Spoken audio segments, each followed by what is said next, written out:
gonna do what makes us feel right. I'm just getting off the train. All right. Good morning, everyone. Welcome to the Soul Purpose Show, seen every Saturday on YouTube, Facebook Live, and of course seen and heard all over the world on In Touch News, internet radio, where everyone is a star. Thank you so much for tuning in, and thank you for tuning in for the last few Saturdays. We have had some really great responses to our programming. I am your host, Keith. Missing from my left usually is my lovely co-host, Monica, and there's a good reason for that. Today's show is not just hosted by me, a man, but we're going to be talking about a subject matter is this specifically targeted towards men, and the issues that the Black men face, especially in today's contemporary times through a very unique lens. So before we dive into that subject, I just want to welcome everyone to what has really kind of turned into a continuing series on brotherhood, and that is our subject for today. But I would be remiss if I didn't also welcome you to this week. I'm giving you a preview that this week is one of the most historic weeks in our nation's history. We have so much to be anticipating and proud of and thankful for, because we anticipate that one way or another, like the old folks used to say, by hook or by crook, we will have a brand newly inaugurated president of the United States, and that really prayerfully is going to begin the process of unifying and healing our nation, healing our country. But even more historically significant than that is that we will get to witness for the first time our first woman vice president, the first Black woman vice president, and the first graduate of an HBCU in the White House, a historically Black college and university in the White House, and that's Howard University. And we're going to hear a little bit more about Howard University and the significance of that school as well. But also the first female member of a Black Greek letter organization, which is Alpha Kappa Alpha, and that is Kamala Harris. So as a member of Black Greek letter organization myself, I don't mind telling you that it will certainly be a moment of great pride for me personally, but also for all Black Greeks. And since this week and this month are really highlighted by the anniversaries of not just one, but several of our Black Greek organizations, we just thought it was the right thing to do. We thought it only fitting to invite representatives from some of those organizations to to our show and help bring awareness to the rich history, as well as some of the type of initiatives that they're currently doing and ongoing, even to this day. So we started out last month. I think I invited my frat brothers from Alpha Phi Alpha to talk about their Founders Day. Last week, we actually had the men of Kappa Alpha Psi on the heels of their Founders Day. But I have a special treat for our viewers today. We were careful last week to shout out a very heartfelt Happy Founders Day to the men in royal blue during our show as they celebrated their 107th anniversary of service to our community. And if I know these brothers, they probably started celebrating before the day happened, and all the way through the weekend and beyond. So I'd like to welcome the distinguished men of Phi Beta Sigma Fraternity Incorporated to the Soul Purpose Show. Gentlemen, unmute your microphones and say hello to all of our viewers. Good morning, Keith and Monica. Good morning, brothers, and good morning, ladies and gentlemen. All right. Good morning. Good morning. Excited to be here. Good morning, everyone. Good morning. Good morning once again, Keith and Monica. Thank you for having us on. Brothers, good morning. God bless. Let's have a great show. Excellent. Well, I'm going to let you guys tell our viewers a little bit more about yourselves. But we're honored to have on our show the chapter president of one of two large Tampa area Sigma chapters. So I think it's only the right thing to allow him to lead us off. Zanny, go ahead and tell our viewers a little bit more about who you are and the role that you serve. Well, good morning, everyone. I'm Brother Zanny Mount. I'm a 41-year member of Phi Beta Sigma Fraternity Incorporated. I joined in the fall of 1979 at the Zeta Xi chapter at USF, where I'm a graduate with a broadcast communications degree. Been active ever since. happy to be part of one of our newest chapters in the fraternity, Sigma Xi Sigma, which covers Hillsborough County, primarily the northern part of the county. We're in partnership with our established chapter, Gamma Eta Sigma. To distinguish ourselves, they're known as Tampa Sigmas, and I'll let them talk about that later. And the newest chapter is Tampa Metro Sigmas. So coming off of our celebration of 107 years last week. Again, I serve as the chapter president. I'm also the immediate past state director for the state of Florida. So have put on many hats during my career, but just happy to be here, happy to celebrate Black Greekdom. And as Keith and I were talking before we came on, it's almost like, we're in a traffic lanes. We're coming from different directions, but we're all going to the same destination. That's to serve our communities and provide opportunities for our collegiate members, and then postgraduate days for them to continue the relationship of brotherhood within the fraternity. And then finally, I work at Nexstar Media. I'm a traffic coordinator, which is dealing with billing reconciliation of our over 200 stations that Nexstar Media owns across the country. So, but that's it about me, and we'll be sharing some more information about the fraternity as we go forward. Outstanding. Well, thank you very much, Sandy. I want to flip it to Dan. Say a few words about who you are and tell our viewers a little bit about what you do within the organization. Well, good morning, and once again, Keith and Monica, thanks for having me. My name is Brother Daniel Smith, and I am a member of the Gamma Eta Sigma chapter of Phi Beta Sigma Fraternity Incorporated. I joined Phi Beta Sigma in 2010, just celebrated my 10-year anniversary on December 6th. So been hitting the ground running since I joined the organization. Kind of wear a lot of hats, as they mentioned earlier, but currently right now I serve as the International Director of Military Affairs. I'm in charge of all of our military brothers and the things that they do throughout the fraternity. Then on the regional level, I serve as the Regional Director of Training. So I'm responsible for all of our training for the entire Southern region, putting together programs, making sure that brothers are trained and upholding the standards and everything that the fraternity wishes for them to, uphold. And then on the state level, I serve as our Director of Publicity, where I make sure I just keep the fraternity informed about the things that we're doing across the state. And then here locally, I'm the immediate past president of the Gamma Eta Sigma chapter with that. So kind of hold a lot of different hats, juggle around everything, but keep everything going and running smooth from there. And I attest that to Brother Mount, Brother Marcel, those brothers who have pushed me and kind of urged me to get into those positions. Because believe it or not, when I came into the fraternity, I was quiet and kind of just off to the side, and they kind of pushed it and saw the leadership in me. So that's a test to what we are as a fraternity as well. We push our members to rise to a certain standard once we see what they have within them. And then I would be remiss if I did not give a special shout out to our sorors of Zeta Phi Beta today on their Founders Day. Happy Founders Day to my sorors across the country. We wish you well. We know that COVID kind of messed up your centennial, but know that we are here with you and we love you, and we appreciate all that you do for your organization. And thanks again for having me. And then locally, I am a CEO of Awkward Media Group, digital marketing company where we help small businesses and mid-sized businesses with their brand development, social media management, and then just regular design services that we offer there. So once again, thanks for having me. Outstanding. Yeah, good stuff, man. And shout out to the Zetas today on their Founders Day. And you're right. You have worn a lot of hats, and I think I met you. I don't mind sharing with our viewers many years ago, probably not long after you crossed into the fraternity. And I saw in the same thing that these brothers saw in you even then. I knew you were going to be doing great things within the fraternity. I think you invited me to come speak at a mentoring scholarship presentation that you guys had going on. And I just I'm super proud to see that you continue to go upward and onward. So good stuff. All right, and so now I want to bring in a brother who I was introduced to many years ago, and who I consider not only a friend, but he is also my DJ. That's my DJ, my DJ.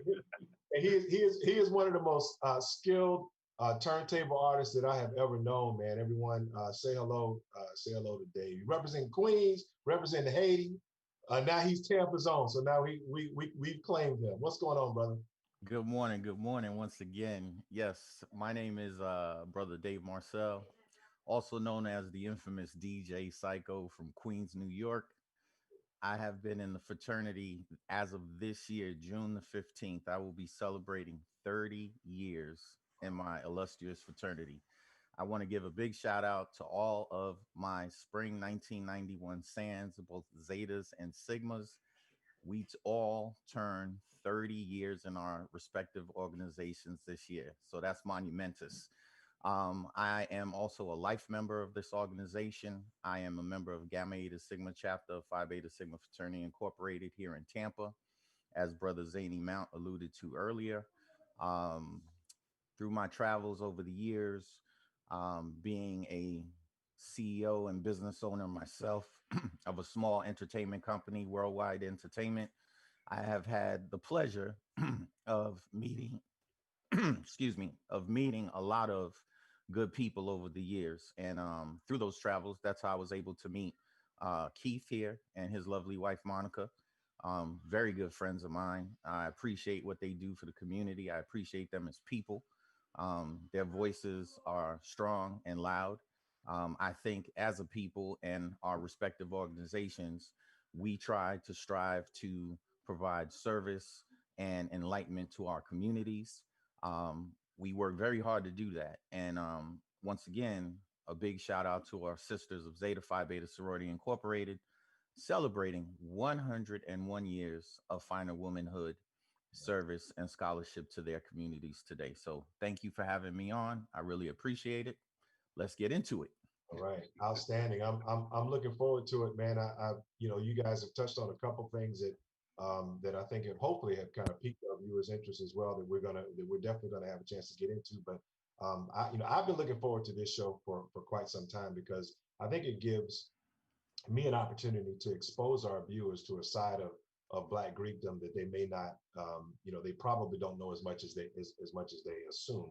But let's take it back to 1914. I mean, it was a historic time in our country, in our development. There's a lot of things going on, but you guys were actually founded that year on the campus of Howard University, which also happens to be the alma mater of our incoming vice president. So, Zany, go ahead and give us some historical perspective on the formation of Phi Beta Sigma.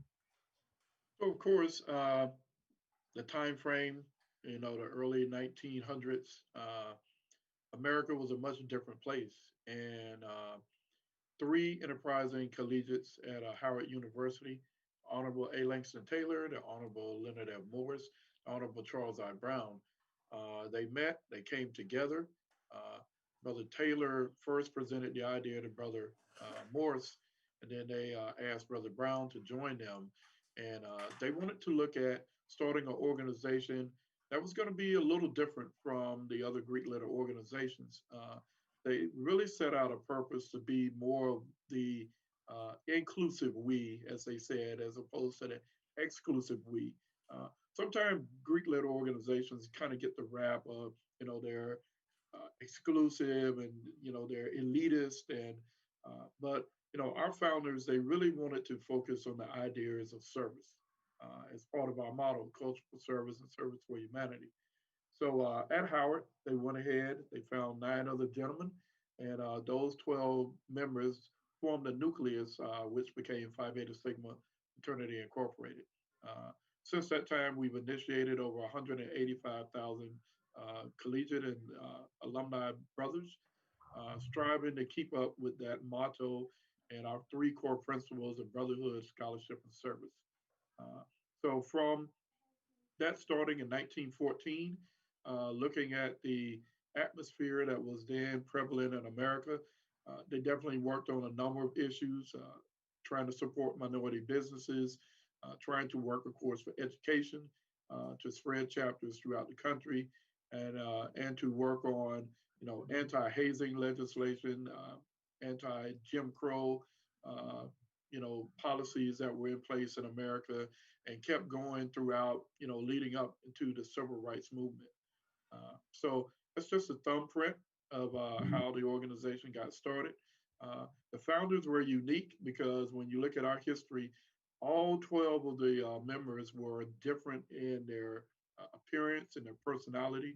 And that was done on purpose because they really wanted an organization that would appeal to the broader spectrum of not everybody being alike, but to respect differences and the diversity in personalities, background, uh, and even to the extent of color of skin.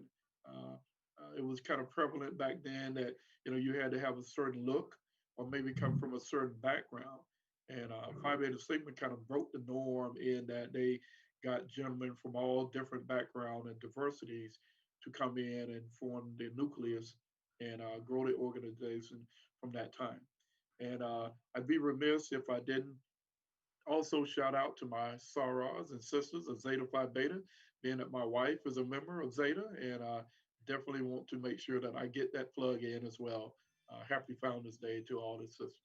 I'll say that's real good stuff, man. You take us back to the history of the organization, even up through civil rights. I think it's a good segue to give you brothers an opportunity to talk about some of the. Obviously, I kind of do my little research, and I saw some names that were kind of a surprise to me as well. But to give a shot at trying to share with our viewers who some of the historically significant figures are within the organization as well. So anybody go ahead and jump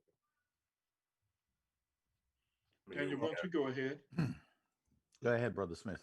I mean, some of the historical figures that we have is, A. Philip Randolph, who worked along with the Million Man March that was conducted. Our headquarters was used during that time for the first Million Man March too. So we allowed them to utilize that space so that we could get that going. We have Hosea Williams, who is iconic and worked through everything from there. And then on the other spectrum, we have, a member who was a representative of the Black Panther Party. And, Huey P. Newton. I was almost lost his name for a second as I was speaking it out. But yeah, Huey P. Newton, who, was kind of on that broader side of the spectrum, but also represented, because a lot of people don't understand the true meaning of the Black Panther Party and the things that they did for the community. They just see them as a group that was against, the police and all of the oppression that we were facing, but they actually helped the community with lunches and different things that they were providing to them, rental assistance and all of those things that they were doing from there. So that's some of the perspectives that we have during that time that was going. And then, of course, we have the iconic Congressman John Lewis, the late Congressman John Lewis, who, represented during that Bloody Sunday and was always there representing for our voting rights, making sure that, we had a seat at the table and that African Americans in this country had the right to vote, had the right to, be an American. Like that's one of the basic things that he just wanted us to have the basic right to be accepted in this country, as everyone else. So I know he passed recently, and so just with that, we lost one of the biggest icons. And I think he just represents all of us. All of the Divine Nine look to Congressman John Lewis just as that representation that we have from there. So Dave, I don't know if you guys want to jump in with some other ones that stick out, but those names are the ones who stuck out most for me during that time. Well, for me, and I want to bring this up specifically because of how I think people misassociate his contributions, is our beloved brother, Dr. George Washington Carver. And one of the things I want to clarify about his impact on history, it comes up a lot that folks think that somehow he invented peanut butter or he did something with peanuts, but they're not 100% sure.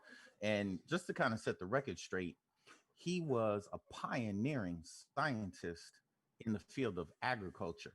And his philosophy was trying to help, at the time, African-American sharecroppers and farmers develop better ways of soil utilization. And what was happening was, at the time, we were going through a period in time where folks did not understand how to properly take care of the land. And he was a pioneering scientist in developing ways of rotating crops, understanding that you can't just keep planting and planting and planting, or else you essentially kill the nutrients in the earth. He also was a pioneer in developing specific techniques of agriculture. And I think that, that is missed on what his true legacy is, because his techniques and the developments of the ideas and philosophies that he pushed forward actually ended up helping out everyone, not just the minority community. He introduced a greater understanding of the whole process of agriculture. And to me, whenever Carver Day comes around, I feel a certain way because I understand that without his pioneering work, um, our way of living, our way of feeding our society today may be very different. Good stuff. That's good stuff. That's excellent. I'm glad both of you chose those two individuals specifically to help, because it's really what I was after with this show, was to bring awareness to things that people assume that they kind of knew, but maybe they don't. We live in a kind of a snippet society now, so we get little bits and pieces of information. We see John Lewis as somebody who is historic, um, but for way more than just what happened last year, his involvement last year. I mean, here was a guy who was on the front lines, literally, Literally. of the civil rights protests. And to your point, Dave, we think about Black inventors a lot of times as if they just kind of walked into a farm and just kind of worked on something for a few moments or a few days and then kind of invented something. But it takes away the significance of just how brilliant our Black scientists were. We had mastery in science. We had mastery in industry and in agriculture and those kind of things, and not just we were just good, tinkering around with our hands. So those are excellent examples. So I appreciate that. Again, most people think they know Phi Beta Sigma. They may even assume that there's this coincidental relationship that you have with your sister organization, that maybe they came along, decided to have the same colors, and y'all just kind of started palling around through the years, and the relationship just kind of grew organically. But Zany, the relationship is actually much deeper than that. Is that correct? Yes, so of course, we like to refer to it as the lover's stroll. One of our fraternity brothers, Charles Robert Taylor, at the time was dating Arizona Cleaver Stemmons, who was, one of the principal founders, along with four other ladies that founded Zeta Phi Beta. But they took a lover's stroll. They were campus sweethearts, and he had proposed to her the idea of forming a sister organization. And that was kind of the beginning nucleus of how Zeta Phi Beta Sorority Incorporated came about. They, got four other ladies, and then they formed four founders. They're known as the Five Pearls of Zeta Phi Beta, and then grew. We share a constitutional bond because in our respective constitutions, we refer to each other as a brother-sister Greek letter organization. Uh, of course, with the same colors, the like, same Greek letters, but also a similar philosophy of, again, community service, scholarship, finding womanhood, sisterly love, sisterhood as part of their relationship. And it's another reason why I personally was drawn to Phi Beta Sigma, just to see the relationship that the brothers on campus and the brothers that I met all over, and then in consequent meeting the sisters, of just how close we are, how and even though all of the Divine Nine organizations are close, it's just still something that unique with us as Sigmas and Zetas, uh, how we helped form the beginning of their organization up until celebrating together and being a part of all of our activities. It's always said, if you're going to see a Sigma, you're definitely going to see a Zeta at the same time. So, okay, so now which one of y'all are going to tell us about the fights? Because y'all are real tight. Brothers, sisters, you see y'all together all the time. Anytime you're in the family, there's got to be some scrapping going on. So who's going to tell the tea? It ain't no tea to spill. We love each other dearly, and so we work from there. But no, you're right. Like we always tell our people, I know Zany has to deal with it, whereas his wife may come in and be like, "What y'all doing with this?" And we always hit them with that reminder: we don't be in Zeta business, so don't come over here treading in the Sigma business. Be constitutionally bound, but sometimes there's a threshold of where things stop at and go from there. So we do have those moments, but for the most part, we try to stay and do our own thing and try to navigate from there and then come together, knowing that we can come together from there because it's good to have that bond. And I'm kind of like you, Keith. My wife's an AKA, so I'm glad she understands it because when I see Zetas out in public and they come up and they hug me or something, I ain't got to worry about getting the side eye. So that's the other good thing about having that constitutional bond is you have kind of another organization that you can lean on when you need it. And that's the other good thing that I liked about having them there. Because when my dad passed away in June, I didn't just have my brothers there as well. I had my sisters of Zeta Phi Beta, and like to see that love come around as they wrapped their arms around me to uplift me during that time was something that made me, like Zany said, it was like, yes, I joined the right organization, and then it's good to have that backup. Always having somebody that's got your back. So that's what I would say in regards to that. Yeah, we fight, but at the end of the day, it's kind of like family. Y'all can pick on us. We can pick on each other, but ain't nobody else. Correct. But no, exactly. so that's exactly what I was gonna share. I remember from my collegiate years, the chapters on campus maybe having a little rub over something or a function, and then we would have a party, or another organization would have a party. But Lord have mercy, don't let somebody push our sisters on that stroll line. I mean, all is forgotten instantly forgotten. Their brothers came to their assistance no matter what. And, I remember several situations where our sisters, may have been at an event and there might have been just a couple of brothers and something may have happened, some words may have been said. And our sisters, regardless of what may have been going on internally in the family, they were there. So yes, it does make for a very, very unique and very special relationship.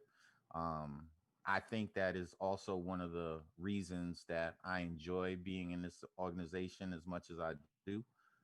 As I did earlier in the show, I gave a special shout out to my spring 1991 Zeta Sands. Back in 91, we were extremely close, extremely close. I tell you, Dan, I'm glad you brought that up because I'm also married to an AKA, and people, those of us who are in Black Greekdom, I know we make a lot of, the first family relationships, and the deltas represent the omegas, and et cetera, et cetera. But so I'm gonna share a little secret with y'all now. Y'all don't tell nobody that I admitted this to y'all. The rest of us, in full disclosure, we are really jealous. We're truly jealous of the bond that you guys have, one to another. Because to your point, I mean, you support one another, you uplift one another, you party together, you celebrate together, and so that public support is really just a phenomenal display of Black unity. And I know that obviously you probably have your disagreements from time to time.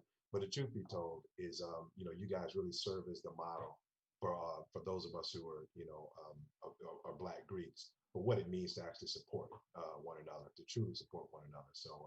So it really is. So we're a little jealous of y'all. Just a little jealous of y'all. Well, I appreciate your honesty, sir. All right. Well, we're gonna go to break here in a minute. I just would offer Zany, I would just offer you the opportunity to I guess kind of take us into break to share with you. You kind of hinted to what appealed to you early on about joining Phi Beta Sigma. What was the other thing that really just kind of made you know that this was the organization for you? I think the fact that I didn't have to really fit a stereotype.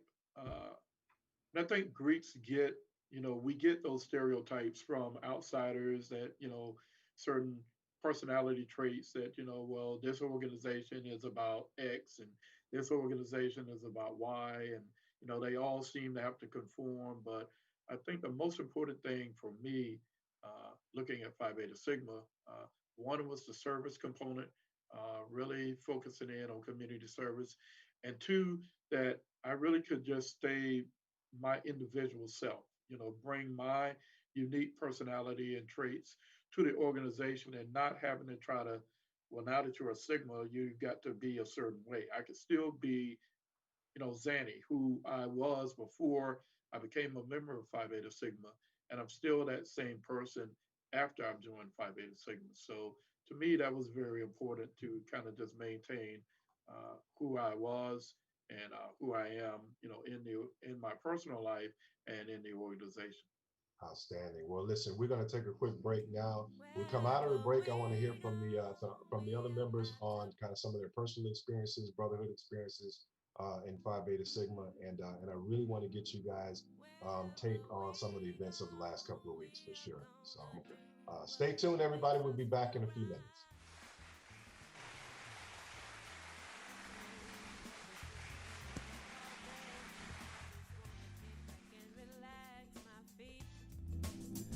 My best friend Sean is on the line. Said I better be ready by 9 for the party that's on Falcon Street. Hello, Kubo. What have you got planned for today? Come on, this way. Adventure can be found anywhere, but the best place to start is in the forest. It's the most powerful magic there is. Head outside to discover incredible animals Wow. and beautiful plants that come together to create an unforgettable adventure. So grab your loved ones and explore a world of possibilities. Visit discovertheforest.org to find the closest forest or park to you. Brought to you by the Ad Council and the U.S. Forest Service. My teacher said that we should have a plan in case of an emergency. Do we have one? First thing I'm gonna do is grab a flashlight with dead batteries. I'm going to start randomly throwing clothes in the bag. You two will be hiding in the closet and Dad won't be able to find you. And that's when we both start crying. Uncontrollably. Can you pass the cutlets? Winging it is not an emergency plan. Make sure your kids know what to do during an emergency, who to call, where to meet, what to pack. Search Ready Kids at nyc.gov or call 311. Brought to you by the New York City Office of Emergency Management and the Ad Council. We're playing your favorite old school.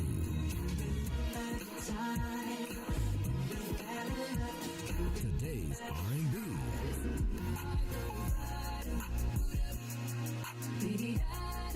With a smooth touch of jazz.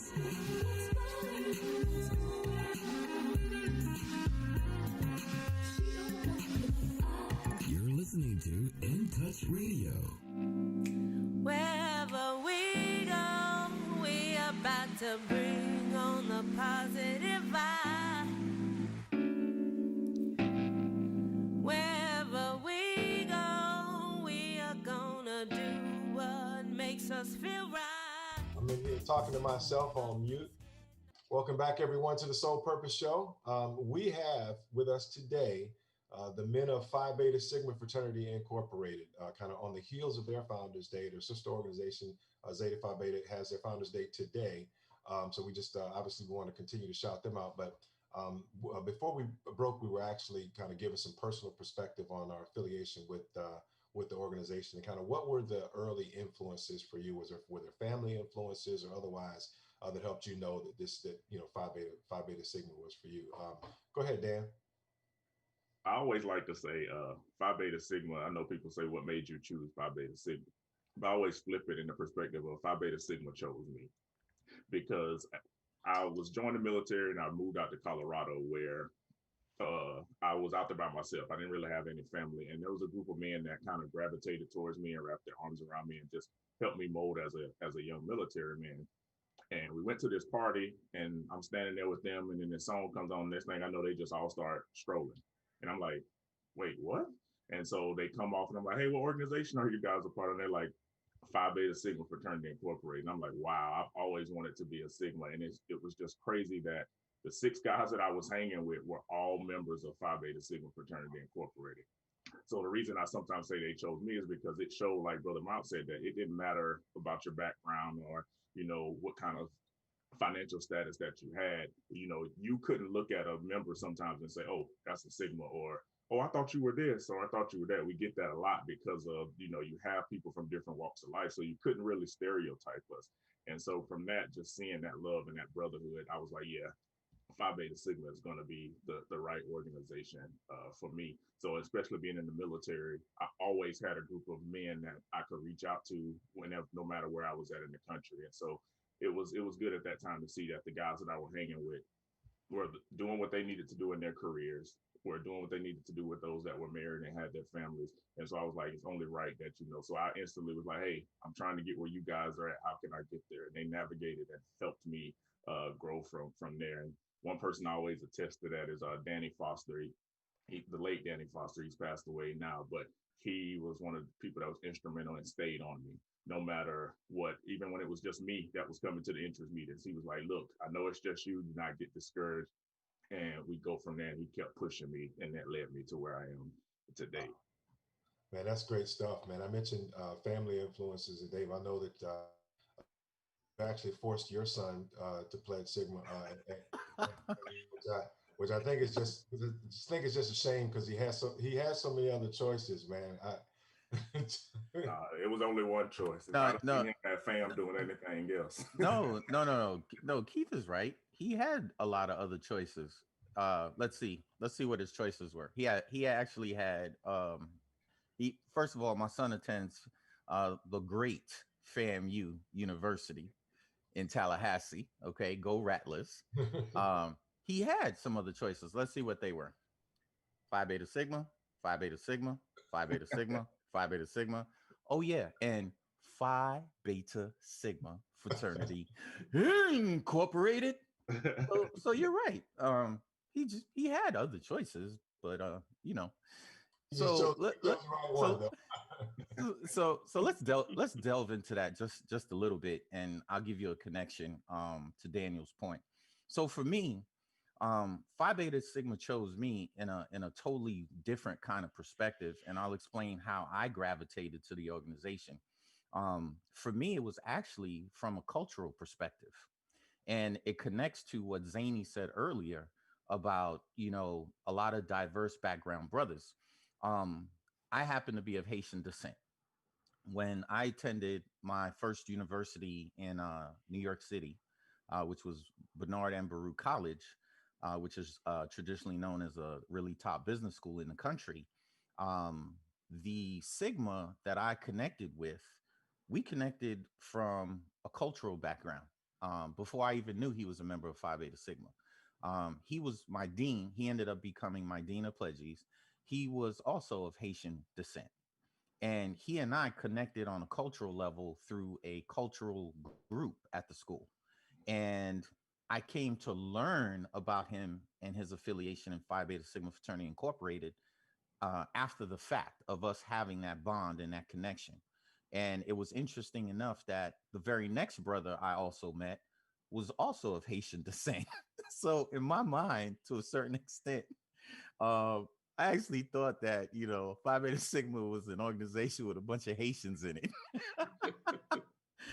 Being an 18-year-old in college, I mean, the way we put things together in our minds, to me, that's what made sense, right?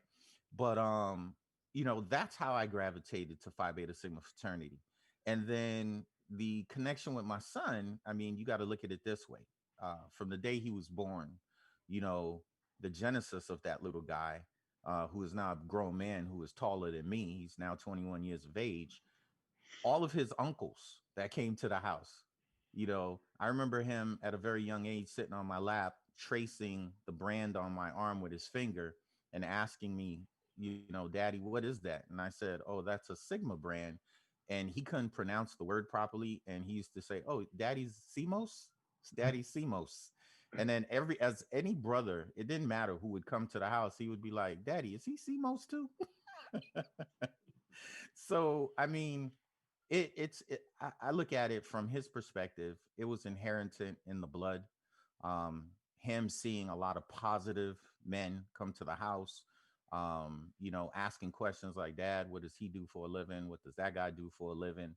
And over the years, that has truly impacted his development and his growth.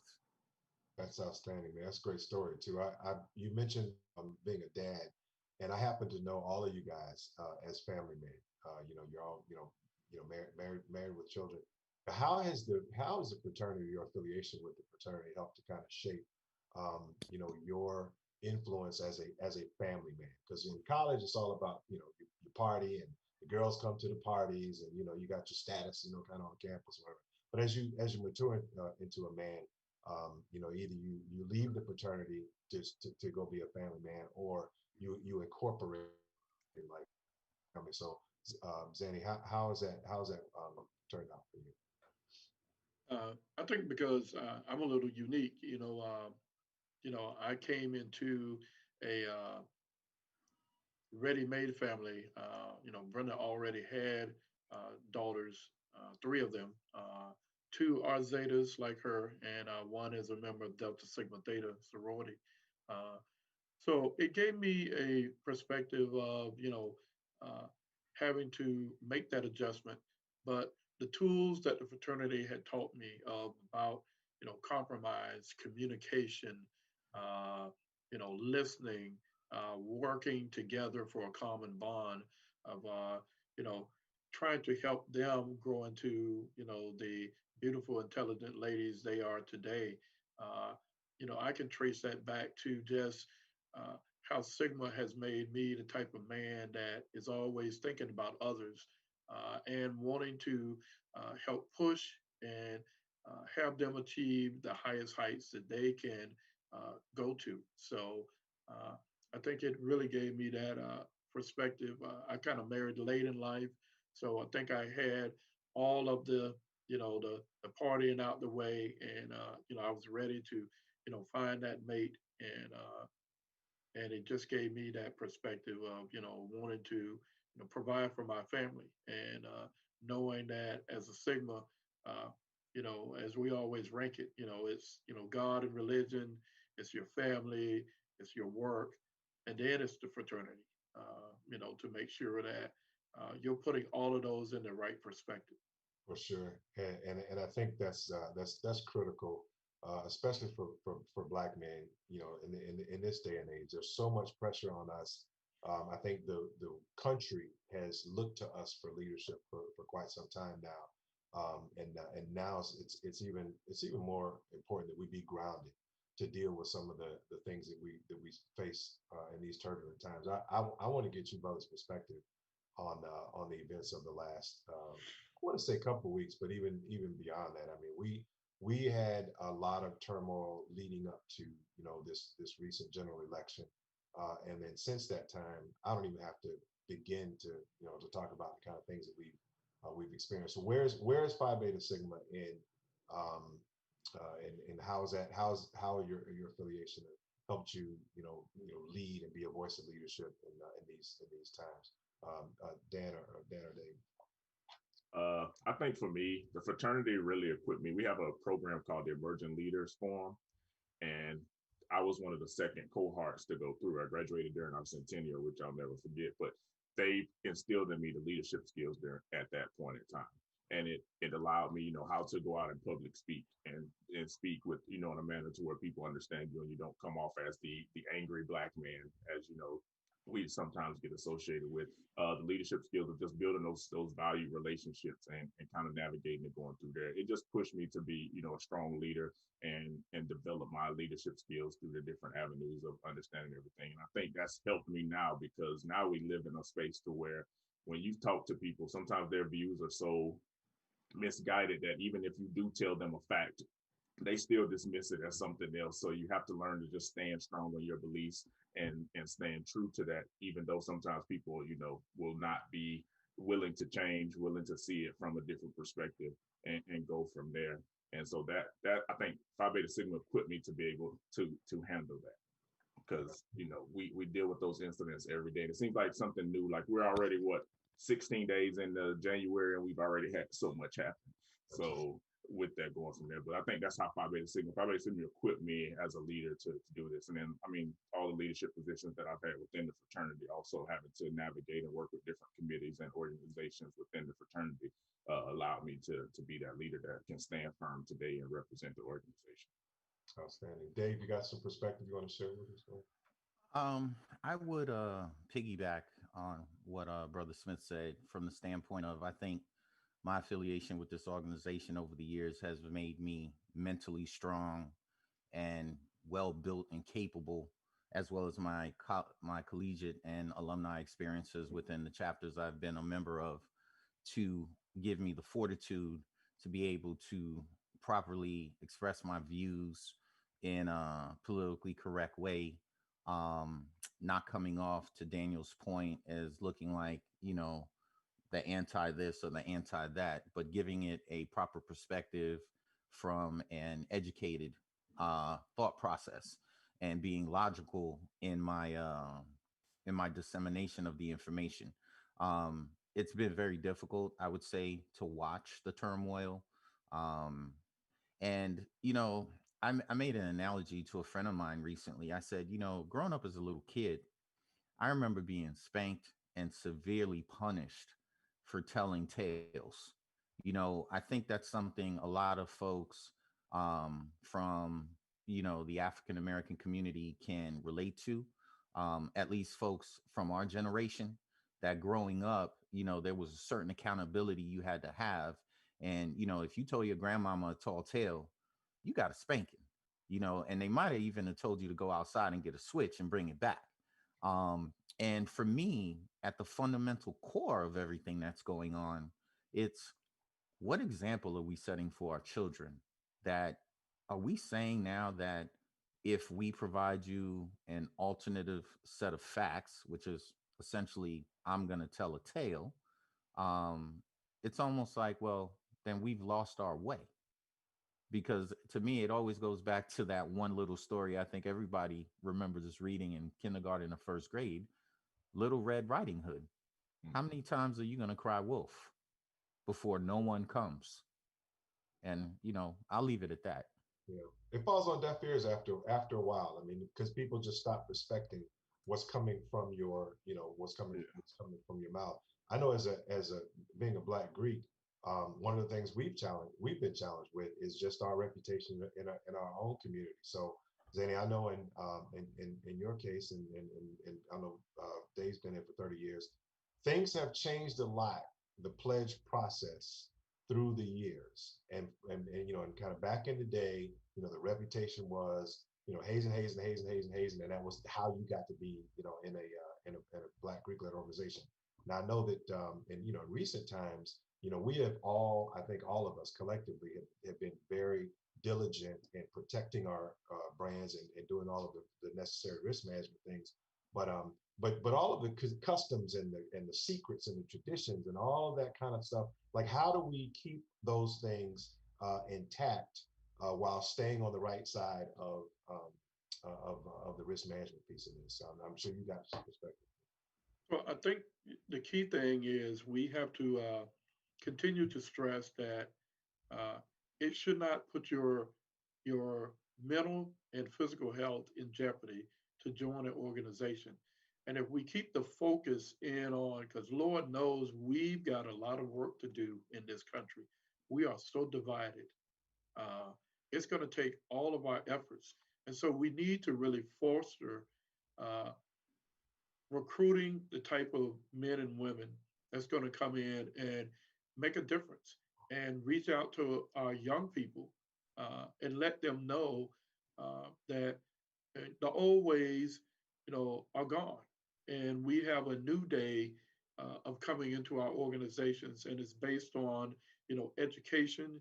It's based on providing a historical perspective and building the bonds of brother and sisterhood without putting somebody's life at risk.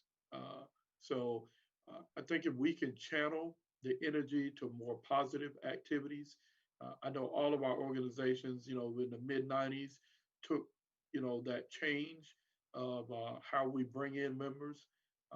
We have to just continue to, the old stories, we need to leave them in the past and build new traditions. We have to be smarter. We're supposed to be the talented 10th, from W.E. Du Bois. So I know we can come up with ways on how we can do positive reinforcement to get members in and then channel again that energy into positive activities to help lead, the future generations that's going to come after us. I like when you use the term positive activities, and I want us to talk about and get your perspective on mentoring, because that is one of the positive activities that I know all of our organizations have taken very seriously within the last 30, 40 years, as we have seen the challenge for Black males, the school to prison pipeline, and those type of things. Dan, I know that you've got some background working on the mentoring with your mentoring groups within the organization as well. Yeah, so the mentoring, that's definitely one of the driving forces that, got me hooked in the beginning. I started working with our Sigma Beta Club, which is our young mentor group. But it was good to come into, because with our Crescent Foundation, the organization that we use as our nonprofit arm, we had 100% graduation rate. And so any male that entered our program, they went to college or either military during that time, but they navigated and got that mentorship throughout. So we've adopted a program that's similar to kind of like the Boy Scouts, where they go through different tiers and they receive rewards at each one of those tiers and navigate through there. But the mentorship also became a place of, those absentee fathers that aren't in those kids' lives. We, in a sense, as mentors, became that for some of these kids. Some of them, when they couldn't talk to mom about some stuff, the mom would call us and say, "Hey, I know this is probably outside of you guys' realm, but can you guys talk to my son about this, or talk to them?" So I've taken, many of our boys to lunch and say, "Hey, what's going on at home? How can we navigate through this and work through it?" And I think us as, Divine Nine, being able to do that and be those strong men for them sometimes, because, they may have an absentee father or a single mother who's trying to, manage and do it all on her own.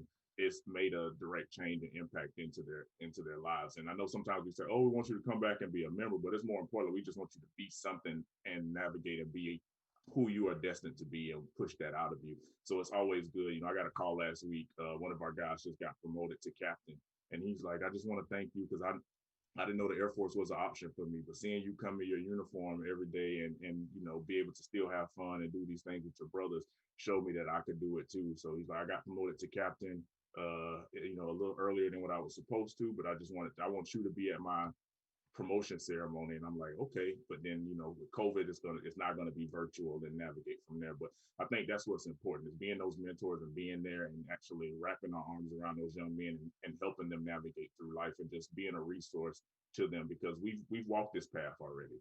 Now it's our time to reach back and say, "Hey, these are my mistakes that I made. This is what I want you to do to not make these mistakes. You still got to live your life, but here's just some things that happened to me. This is what I would like not to happen to you," and be able to push forward from there. To whom much is given, much is required, man. And giving back is so critical. I want to go back to something that Dave talked about, being celebrating a 30-year anniversary. We see a lot of the brotherhood activity when we're in college, because guys are just always hanging out. If I've got $5, you got $5, we can go in and get a pizza together, that kind of thing. But so the challenge becomes, because a lot of this is the criticism that comes against all of us, is all of that's back in college. After you get grown, do those bonds die in college, or do you retain those things through the years? I see some interesting pictures of you, Dave, that you post with with your cats from from back in the day. So you guys still tight? Oh, absolutely. My to give you perspective on it, my undergraduate chapter, which is Alpha chapter at Baruch College in New York City, that chapter was started in fall of 1982. We do a Zoom call every, I would say, month and a half to 2 months. We do a Zoom virtual call where all the brothers, whether they're in their car, at work, on break, whatever, jump on just so we can catch up. And we might have a little libation, a little smoke stick or something at the time, but we all get together and reminisce, talk about the families, where everybody's kids are, what's going on, how's the wife. Sometimes we uplift each other if there's some sickness in the family with a parent or a loved one.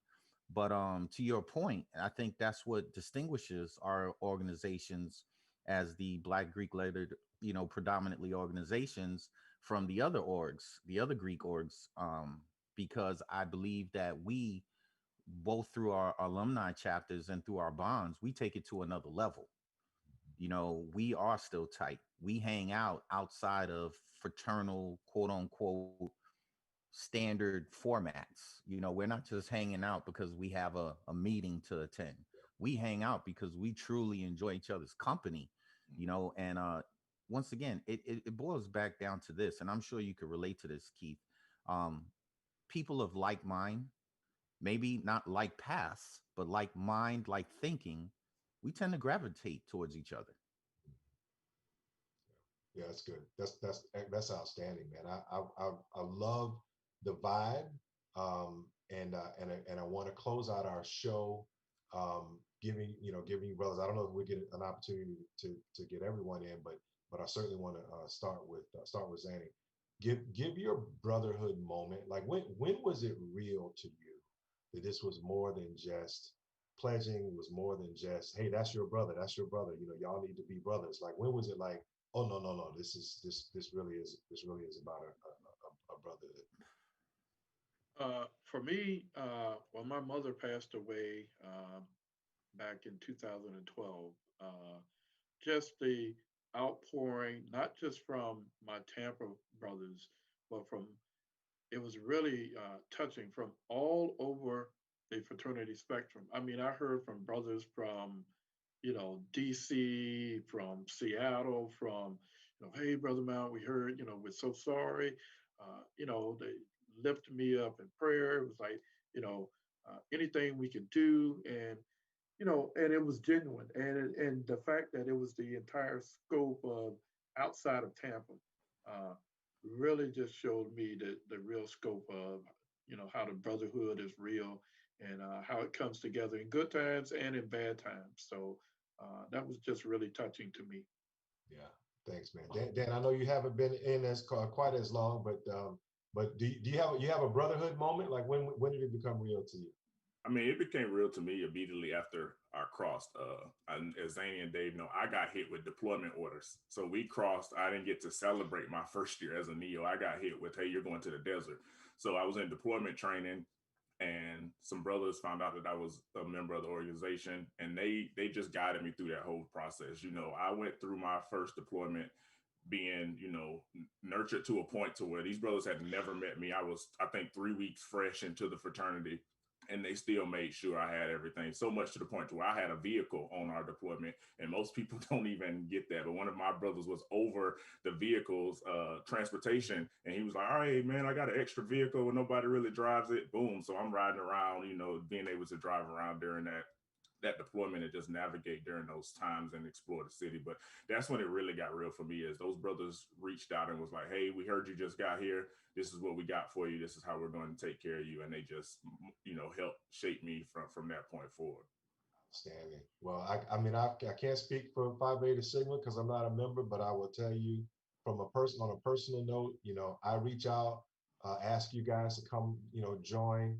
And I just felt, the love from you guys as just a fellow, Black man trying to, have a voice and get the word out and make people aware of kind of what we're all about as Black Greek letter organization. So I counted out, Robert, that you would take some time out of your calendars and your schedules to come, jump in here, man, and help share with our viewers the history of Phi Beta Sigma, Zeta Phi Beta, the brotherhood, the sisterhood. And we really appreciate it. Happy belated Founders Day. Again, shout out to Zeta Phi Beta, Sorority Incorporated. I know they are having a ball today, celebrating their Founders Day as well.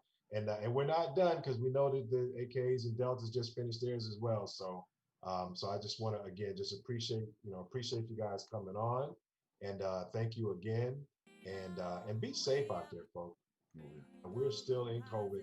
I know that we probably all miss the fellowship, one with another, but we just got to keep at it. So let's all get vaccinated. Let's all get behind this thing. So anyway, thanks again, y'all. Peace. Thank you all very much. Thank you. Yeah, thank you, Monica, for having us. We appreciate it. We appreciate it. Thank you. Yep, thanks again. So we'll see you guys next week on the Soul Purpose Show. Hopefully, continue to tune in. We may try to sneak the Omegas in. I know their Founders Day was a few months back. We may try to sneak them in, but we're gonna have to turn the volume down because you know how loud they like to get. So. Y'all take care. Celebrate Martin Luther King Day on Monday. It's not a day off. It is a day of service. So remember your service. Peace out.